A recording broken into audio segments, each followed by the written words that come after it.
Vamos a Brasília com o nosso correspondente Délio Rocha. A gente está falando, Délio, aqui do cenário local, da disputa para o governo do estado, mas sempre de olho aí em Brasília, em olho no Palácio, de olho no Palácio do Planalto especialmente. Já são inúmeros os pré-candidatos à presidência da República e você preparou para a gente uma reportagem para que o nosso telespectador também vá se familiarizando com tanta gente assim querendo subir a rampa presidencial. Bom dia, Délio.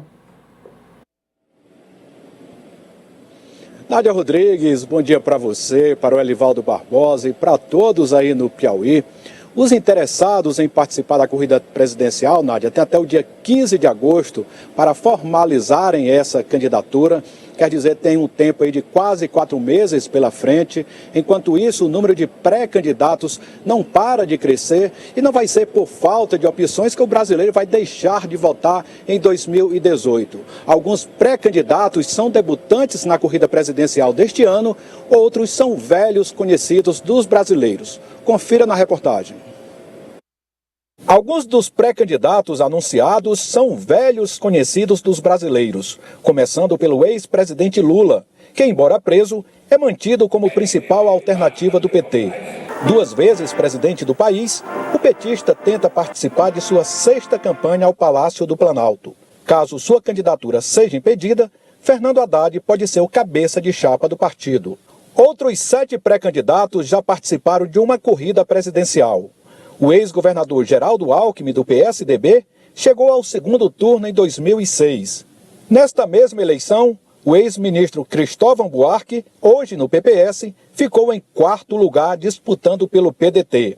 A ex-ministra Marina Silva, da Rede, ficou em 3º lugar em 2014. O ex-ministro Ciro Gomes, agora no PDT, disputou a presidência em 2 oportunidades pelo PPS. Em 98, quando foi 3º, e em 2002, o 4º.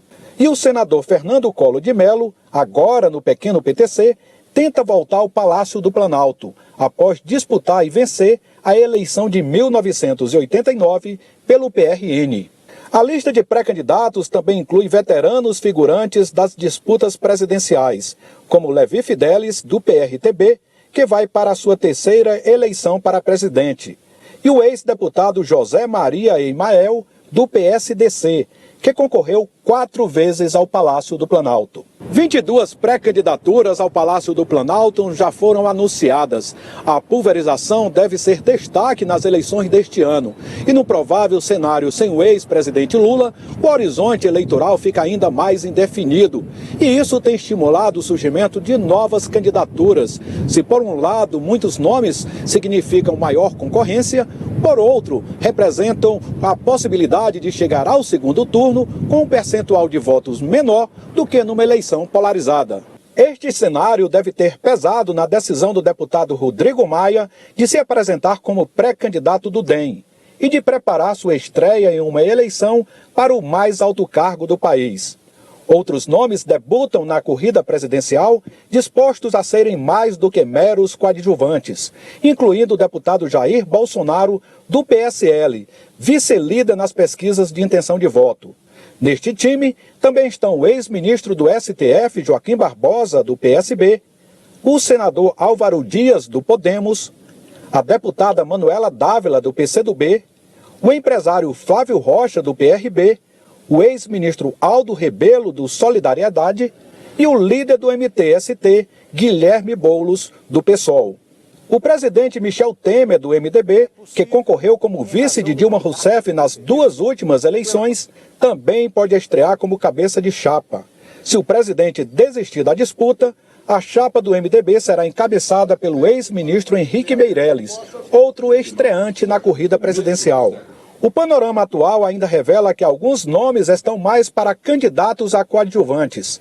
São nomes pouco conhecidos e que militam em partidos pequenos, como o empresário João Amoedo, do Novo, o economista Paulo Rebelo Costa, do PSC, a jornalista Valéria Monteiro, do PMN, a socióloga Vera Lúcia, do PSTU, e o deputado João Vicente Goulart, do PPL. Olha, Nádia, eu citei 22 pré-candidatos, mas essa lista pode ser ainda maior, já pode ser 23, se a gente incluir o nome do ex-deputado Guilherme Afife Domingos, do PSD. Além de muitos nomes, o que chama a atenção é que a maioria dos pré-candidatos, 15 presidenciáveis, respondem a algum tipo de ação na justiça, tem algum tipo de envolvimento com a justiça brasileira. Um levantamento feito pelo jornal Folha de São Paulo revela que os pré-candidatos respondem a mais de 160 ações na justiça. E a situação mais complicada no momento é a do ex-presidente Lula, que se encontra preso em Curitiba, condenado na Operação Lava Jato, no chamado caso do Triplex do Guarujá. Nessa lista aí, entre outros nomes, tem também o do ex-presidente Collor de Mello, que é réu na Operação Lava Jato, o deputado Rodrigo Maia, que responde a 2 inquéritos na mesma operação, o presidente Michel Temer, alvo de 2 denúncias no STF e uma terceira a caminho, o ex-governador de São Paulo, Geraldo Alckmin, que responde, é investigado no âmbito da delação da Odebrecht. Tem o deputado Jair Bolsonaro, que é alvo de 2 ações no STF, uma delas por incitação ao estupro. O ex-prefeito de São Paulo, Fernando Haddad, também está envolvido, ele por suposto envolvimento com Caixa 2. Já o ministro Ciro Gomes tem mais de 60 ações na justiça. Ele responde a mais de 70 ações, aliás. A maioria delas por infâmia e difamação. Portanto, Nádia, eu precisaria até de mais tempo aqui para detalhar todas as ações que envolvem pré-candidatos à presidência da República. É com você. São 22 candidatos, viu, Délio? Como você disse, cada um enrolado de um jeito. Complicado, né? Esse jeito de ser, né, do ex-ministro Ciro Gomes é quem traz muitos problemas aí de ações judiciais de infâmia, calúnia e difamação. E tem pré-candidato que tem processo na justiça até por causa de multa de trânsito. Se você for considerar tudo isso aí, realmente fica difícil para o eleitor escolher, sendo que nós acabamos de mostrar, né, que o eleitor quer um perfil de, pelo menos, que não esteja envolvido em corrupção. Por falar nisso, Alivaldo, tem nova pesquisa, né, Délio, de intenção de voto para a presidência da República. Isso mesmo, Nádia, é um levantamento do Data Poder 360. Esse levantamento não inclui o ex-presidente Lula e trabalha com 2 cenários de primeiro turno e 2 de segundo turno. A pesquisa é estimulada, dá sugestões de nome e a novidade é que só estão incluídos os nomes que são mais bem pontuados em pesquisas anteriores, mais o nome do ex-prefeito de São Paulo, Fernando Haddad, em substituição ao ex-presidente Lula. Vamos então aos números da pesquisa. O cenário 1 inclui apenas 7 nomes e o resultado é o seguinte: o deputado Jair Bolsonaro, do PSL, lidera com 22% das intenções de voto. O ex-presidente do STF, Joaquim Barbosa, do PSB, já aparece em segundo, com 16%. Os ex-ministros Ciro Gomes, do PDT, e Marina Silva, da Rede, estão empatados em terceiro, com 8%. O ex-prefeito de São Paulo, Fernando Haddad, do PT, vem na sequência com 7%. Depois, mais um empate entre o senador Álvaro Dias, do Podemos, e o ex-governador Geraldo Alckmin, do PSDB, ambos com 6%. Branco nulo, 17%, não sabe, não opinou, 8%.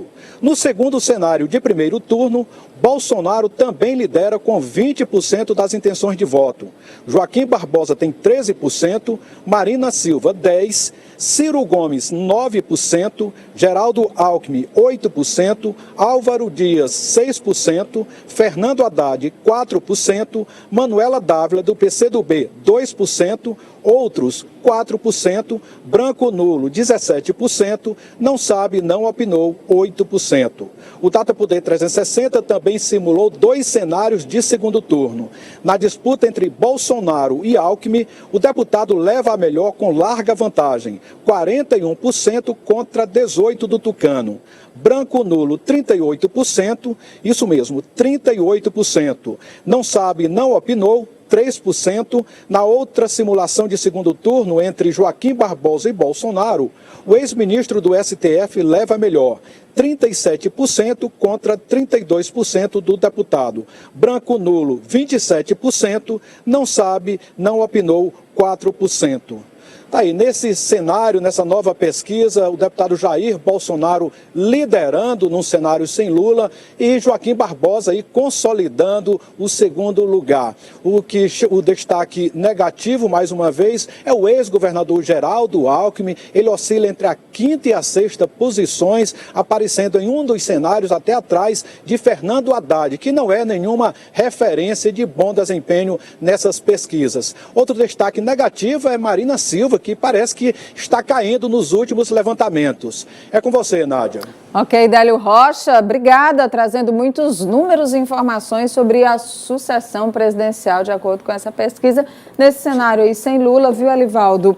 E a gente percebe claramente como o ex-ministro Joaquim Barbosa ainda nem lançou sua pré-candidatura, mas já aparece crescendo e crescendo bem nas pesquisas de intenção de voto. Eu diria, Nádia, assim, resumidamente, será no cenário de hoje, na situação de hoje, a eleição dos novos. E com um detalhe, aí o deputado Jair Bolsonaro terá que desenvolver uma estratégia muito forte para mudar essa tendência, porque ele aparece, de certa forma, com uma tendência de teto, ou seja, estagnado, e com candidatos emergentes subindo nas pesquisas. É o caso mais notável, o do ex-ministro Joaquim Barbosa. Em cenário de segundo turno, vence bem Bolsonaro, mas em relação a um candidato que está ainda patinando, que é o tucano Geraldo Alckmin. Quando o cenário apresenta Joaquim Barbosa, a situação muda completamente. Exatamente. Você viu que naquele cenário em que aparece com Alckmin, né, o percentual de 38% que não sabem ou que não votaria é muito alto. Isso significa dizer que o brasileiro ainda está muito perdido no que diz respeito à eleição presidencial. Correto. Vamos à última de hoje, Elivaldo. Nádia, uma trégua que mostra uma possibilidade de uma eleição acirrada, como toda eleição é, porém, de certa forma, com gestos de respeito à democracia. Foi o que nós notamos no flagrante do repórter, do fotógrafo Raulino Neto, lá no município de, olha só, Nádia, de Gil Bués, do sul do estado, do final de semana. O fraterno encontro do tucano Luciano Nunes com o governador Wellington Dias. Luciano Nunes é hoje o adversário assim, mais direto do governador Wellington Dias na campanha eleitoral de outubro, mas guardam aí assim, uma relação harmoniosa de não pode faltar cordialidade, né? Na política, exatamente. E é bem o estilo dos dois, eu diria, dos dois. Não é só do governador, que já mostrou isso em disputas passadas, mas o perfil também do tucano Luciano Nunes.